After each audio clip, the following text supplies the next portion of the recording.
아무리 신앙생활을 오래 했다 할지라도 항상 우리 마음속에 내 자신을 바로 굴복시키고 또 우리가 믿음으로 어떤 힘들고 어려운 상황에서 서도 하나님 앞에 우리가 믿음으로 드려집니다.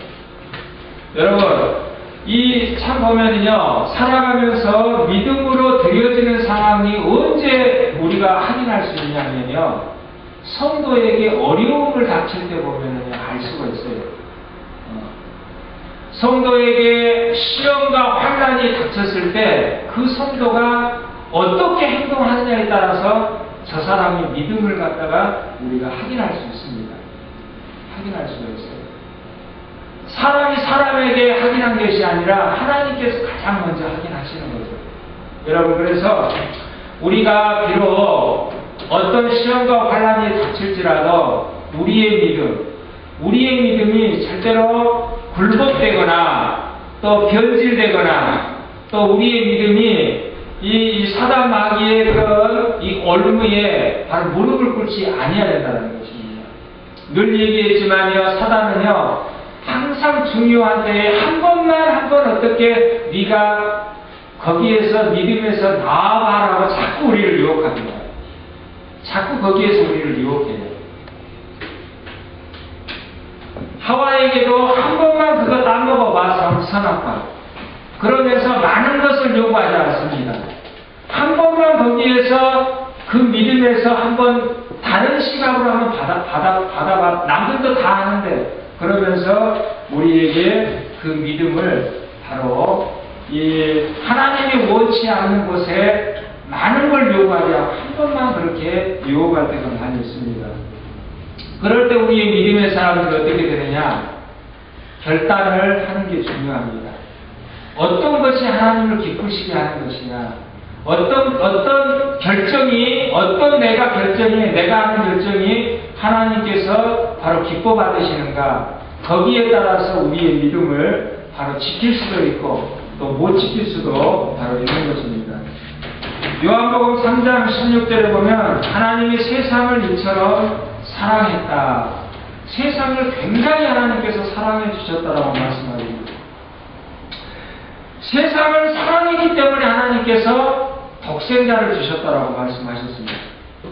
그러면서 독생자를 주신 목적은 이는 저를 믿는 자마다 멸망치 않고 영생을 얻게 하려 하심이니라. 우리에게 바로 예수님께서도 말씀하신 것처럼 우리에게 독생자를 믿음으로 우리에게 영생을 얻게 하시려는 하나님의 그런 큰 사랑이 바로 요한복음 3장 16절에 하나님의 사랑이 거기에 함축되어서 다 포함되고 있다는 것입니다.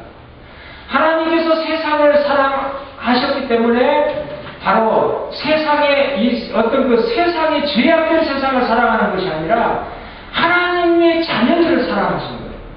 하나님의 백성들을 사랑하셨기 때문에 하나밖에 없는 독생자를 저와 여러분을 위해서 주셨다는 것입니다. 왜 독생자를 주셨느냐? 저와 여러분을 바로 영생을 주시려고, 멸망치 않고 영원한 천국을 바로 선물로 주시려고 하나밖에 없는 독생자를 바로 우리에게 주셨다고 말씀을 하고 계십니다. 또 요한복음 3장 36절에 보면요, 3장 36절에 보면 아들을 믿는 자는 영생이 있고 아들을 순종치 아니한 자는 영생을 보지 못하고 도리어 하나님의 진노가 그 위에 머물러 있느니라. 그러면서 여러분, 예수 그리스도에게 바로 영생이 있다라는 것을 말씀을 해주고 있습니다. 그러면서 우리가 기도할 때 항상 마지막에 주님의 이름으로 바로 기도하는 것은 우리가 마지막에 하나님의 이름으로 기도합니다라고 하지 않고 예수님의 이름으로 기도합니다라고 말하는 이유가 하나님께서, 아버지께서 아들에게 모든 것을 위임을 해주셨어요. 다 위임하셨다고. 그러면서 예수님을 통하여서 구원 얻는 것, 또 예수님을 통하여서 하나님의 그 행사할 수 있는 그런 모든 것들을 아들에게 다 위임을 해주셨다는 것입니다. 그래서 우리가 예수님의 이름을 바로 예수님의 이름을 통하여서 구원을 얻고 또 예수님의 이름을 통하여서 우리가 기도하고 그러는 것입니다. 또 요한복음 5장 24절에 진실로 진실로 너희에게 이르노니 내 말을 듣고 또 나 보내신 이를 믿는 자는 영생을 얻었고 심판에 이르지 않았느니 사망의 생명으로 옮겼느니라 라고 말씀을 하고 있습니다. 그러면서 요한복음 4장 17절에도 거듭해서 진실로 진실로 우리 예수님께서 중요한 말씀을 하실 때는 꼭 이 표현을 두 번 씁니다. 이게 굉장히 중요한 말씀이시죠. 너희에게 이르노니 믿는 자는 영생을 가졌나니 라고 말씀을 했어요. 그러니까요, 여러분 믿음이 굉장히 중요하다는 얘기를 하고 있는 것입니다. 우리가 이 구원을 얻는 것은 예수님을 믿음으로 우리가 바로 구원을 얻는 것입니다. 바로 믿음으로. 그러면서 바로 결국 영적으로 다시 태어나려면 자신이 근본 죄인임을 깨닫고 회개하고 돌이키며 반드시 바로 우리가 믿음을 가져야 된다라는 것입니다. 그래서 이 니고데모에게 예수님께서 말씀하신 물과 성령으로 거듭나는 것에 그걸 복잡하게 생각하는 이 사람이 있는데요. 복잡할 필요가 없어요. 어떤 교파에서는 그걸 갖다가 깨달아야 돼서 구원을 받고 또 그렇게 아주 복잡하게 설명하는데 복잡하게 생각할 필요가 없습니다. 우리가 죄인임을 깨닫고 회개하고요. 예수님을 믿으면 구원받는 거예요. 예수를 믿으면 구원받는 것입니다. 믿음을 갖지 않고 거듭나는 법이 바로 없다라는 것입니다. 로마서 10장 10절에도 사도 바울이 분명히 말하기를 사람이 마음으로 믿어 의에 이르고 입으로 신하여 구원에 이르느니라 라고 말씀하면서 입으로 그러니까 우리가 이 마음으로 바로 믿으라는 것이고 또 입으로 주님을 믿는 것을 구원에 대해서 시인하라는 것입니다. 또 우리는요, 두 번째 성령의 충만함을 받아야 합니다. 믿는 사람들은. 오늘 본문 말씀에서도 사도행전 1장 4절에서 8절에서 성령으로 거듭나서 구원받았다고 항상 성령의 능력을 충만히 받으며 사는 것은 아니라는 것입니다. 거듭나는 것도 성령의 역사로 되어지는 것이지만 성령의 충만을 받는 것과는 바로 또 다른 것입니다. 그러므로 예수 그리스도께서 그의 제자들에게 성령 충만을 받기 전에는 전도하려고 나가지 말고 먼저 성령의 능력을 받고 나서 땅끝까지 복음의 증인이 되라고 오늘 말씀을 해주고 있습니다. 그러면서 사도행전 1장 8절에 오직 성령이 너희에게 임하시며 그랬습니다. 이건 뭐냐? 성령의 충만함을 먼저 받으라는 것입니다. 성령의 충만함을.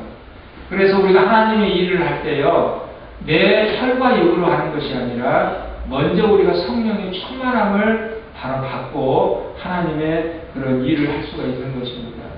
전도도 마찬가지고 하나님의 이 일도 마찬가지고 먼저 성령의 충만함을 받고 이 일을 바로 감당할 수 있는 것입니다. 사도 바울도 에베소서 5장 18절에 대해서 이렇게 얘기합니다. 술 취하지 말아라. 술 취하지 말아라. 술 취하지 말고 오직 성령의 충만함을 받으라라고 얘기를 하고 있습니다. 좀 비슷한가 봐요. 술 취하는 거라고 성령 취하는 거라고 좀 비슷한가 봐요.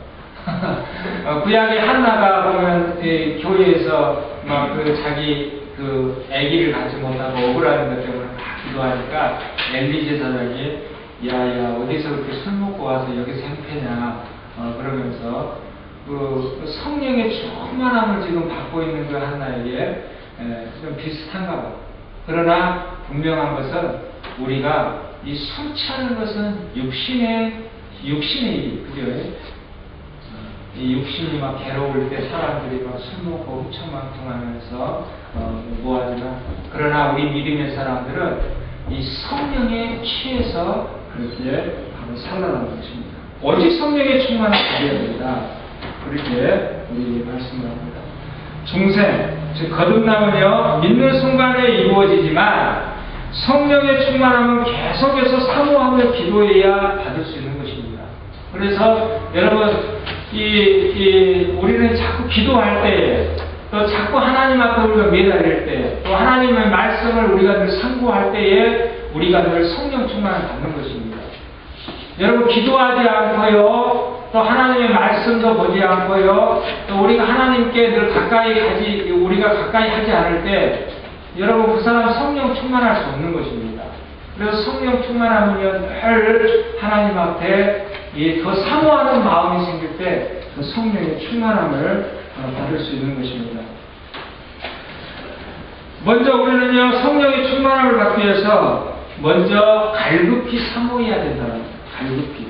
성령의 능력의 필요성을 깨닫고 간절히 사모하며 갈급하는 마음이 있어야 되겠다. 그러니까요, 우리가 하나님 앞에 기도할 때에도 갈급한 마음, 그 성령의 사모함을 갈급한 마음이 생길 때 바로 성령의 충만함이 바로 있는 것입니다.